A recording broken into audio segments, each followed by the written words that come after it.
اعوذ باللہ من الشیطان الرجیم بسم اللہ الرحمن الرحیم قالوا یا صالح قد كنت فینا مرجوا قبل هذا، کہنے لگے اے صالح اس سے پہلے تو ہمارے لیے امیدوں کا مرکز تھا۔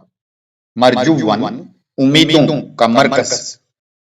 کہنے لگے کہ اے صالح یہ جو تو نے دعوت و تبلیغ کا نیا سلسلہ شروع کیا ہے، یہ جو تو ہمیں توحید کا راستہ بتا رہا ہے، یہ جو تو ہمیں ایک نئے دین پر چلانا چاہتا ہے، اس دعوت و تبلیغ سے پہلے تو ہمارے لیے امیدوں کا مرکز تھا۔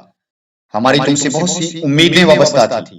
ہم تمہاری ہوش مندی، عقل مندی، ذکاوت، فراست، سنجیدگی، متانت اور باوقار شخصیت کو دیکھ کر تم سے یہ امیدیں لگائے بیٹھے گے کہ تم بڑے آدمی بنو گے، اپنی قوم کا نام روشن کرو گے، اور دوسری قوموں اور قبیلوں کے مقابلے میں ہم تیرے تدبر، فراست اور سیاست سے فائدہ اٹھانا چاہتے تھے، مگر تم نے ہمیں یہ جو توحید اور آخرت کا نیا سبق پڑھانا شروع کر دیا ہے، اس سبق نے، اس دعوت نے ہماری ساری امیدوں پر پانی پھیر دیا ہے۔ تو کہنے لگے کہ اے صالح تو ہمارے درمیان امیدوں کا مرکز تھا اس سے پہلے۔ اتنہانا ان نعبد ما یعبد آباؤنا، کیا تو ہمیں روک رہا ہے؟ اتنہانا حرف استفہام، تنہانا تو ہمیں روک رہا ہے، کیا تو ہمیں روک رہا ہے کہ ہم ان خداؤں کی عبادت نہ کریں کہ جن کی عبادت ہمارے آبا و اجداد کرتے تھے؟ ما یعبد آباؤنا، جن کی عبادت ہمارے آبا و اجداد کرتے تھے۔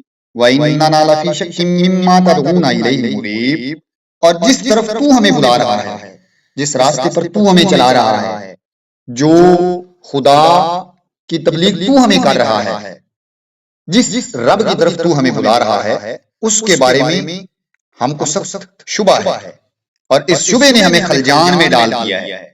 مما تدعونا الیہ، جس کی طرف تو ہمیں بلا رہا ہے، مریب، ہم شک میں ہیں، چونکہ شک اور مریب دونوں کا ایک ہی مطلب ہے، تو ہم اس کا ترجمہ یوں کریں گے کہ ہم اس دعوت کی طرف سے، اس طریقے کی طرف سے، اس تیرے رب کی طرف سے جس کی طرف تو ہمیں بلا رہا ہے، سخت شبے میں ہیں، اور اس شبے نے ہمیں خلجان میں ڈال دیا ہے۔